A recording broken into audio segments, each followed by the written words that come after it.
Dear friends and invitees, I heartily welcome you all.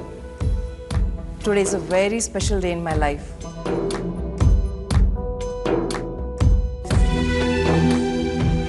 ಇವತ್ತು ನನ್ನ ಜೀವನದ ತುಂಬಾ ವಿಶೇಷವಾದ ದಿನ. ಅದಕ್ಕೆ ಕಾರಣ ನನ್ನ ಮಗಳು ಶಿವಾನಿ.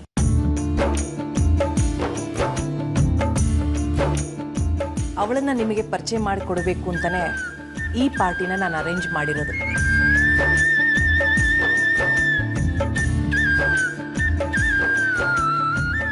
ಶಿವಾನಿ, ಶಿವಾನಿ,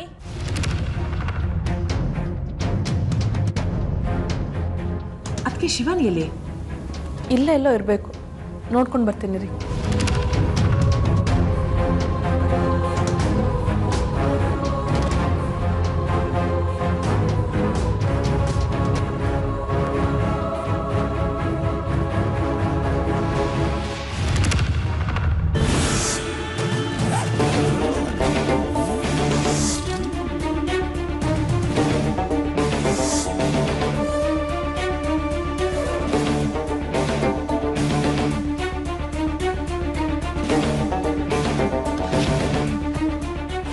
ಶಿವಾನಿ, ಏನ್ ಮಾಡ್ತಿದ್ಯಮ್ಮ?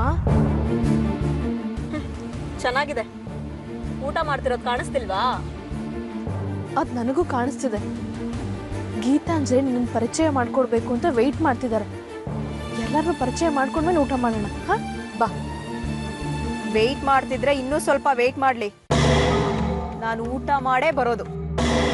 ಶಿವಾನಿ, ಬೇಡಮ್ಮ, ಹಠ ಮಾಡ್ಬೇಡ. ಬಂದವರು ಏನಾದ್ರೂ ಅನ್ಕೋತಾರಲ್ವಾ, ಎಲ್ರನ್ನೂ ಮಾತಾಡ್ಸಿ ಆಮೇಲೆ ಊಟ ಮಾಡುವಂತೆ. ಬಾ. ಒಂದ್ಸಲ ಹೇಳಿದ್ರೆ ಅರ್ಥ ಆಗಲ್ವಾ?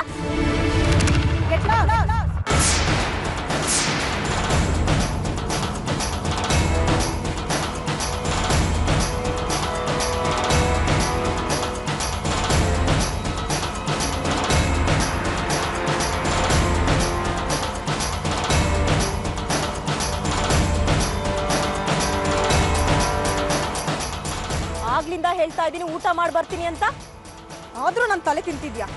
ಈ ಮನೆಯವರೆಲ್ಲ ಲೂಸ್ಗಳ.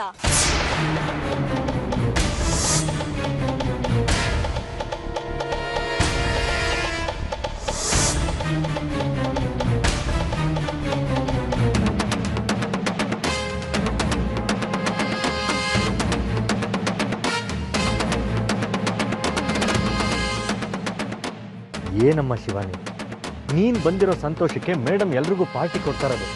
ನೀನ್ ನೋಡಿದ್ರೆ ಅವ್ರಿಗೆ ಅವಮಾನ ಮಾಡ್ತಾ ಇದೆಯಲ್ಲ.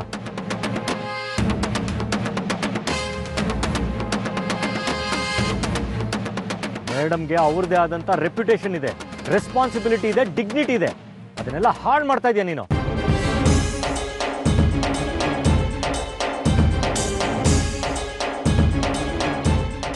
ನಿನಗೆ ಸ್ವಲ್ಪನೂ ಮ್ಯಾನರ್ಸ್ ಇಲ್ವಾ? ಕೊಡಿಲಿ. ಬಿಡೋ.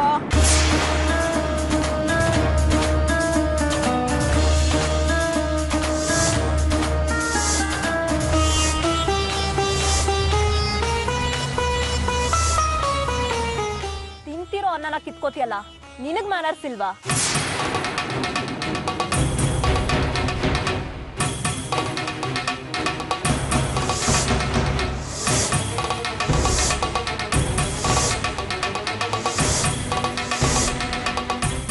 ನೋಡಮ್ಮ, ಮೇಡಮ್ ಮುಖ ನೋಡ್ಕೊಂಡು ನಾನು ಸುಮ್ಮನಿದ್ದೀನಿ. ಇಲ್ಲ ಅಂದ್ರೆ ನೀನು ಮಾಡ್ತಾ ಇರೋ ಅನಾಹುತಕ್ಕೆ. ಏನೋ ಮಾಡ್ತೀಯಾ? ಶಿವಾನಿ, ಯಾಕಮ್ಮ ಹೀಗೆ ಮಾತಾಡ್ತಿದ್ಯಾ? ನಿನ್ನನ್ನ ಇಂಟ್ರೊಡ್ಯೂಸ್ ಮಾಡ್ಬೇಕು ಅಂತ ತಾನೆ ನಾನು ಇಂಥ ದೊಡ್ಡ ಪಾರ್ಟಿನ ಅರೇಂಜ್ ಮಾಡಿರೋದು. ನನ್ನನ್ ಕೇಳಿ ಪಾರ್ಟಿ ಅರೇಂಜ್ ಮಾಡಿದ್ಯಾ? ಇಲ್ವಲ್ಲ.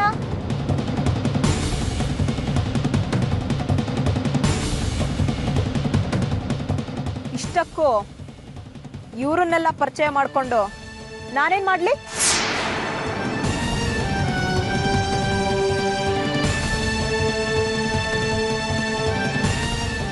ಇಷ್ಟು ವರ್ಷ ನನ್ನ ಅಪರಿಚಿತ ತರ ದೂರ ಮಾಡಿ ಈಗ ಎಲ್ರಿಗೂ ಪರಿಚಯ ಮಾಡಿಸಿ ಬಿಲ್ಡಪ್ ತಗೋತಿದ್ಯಾ?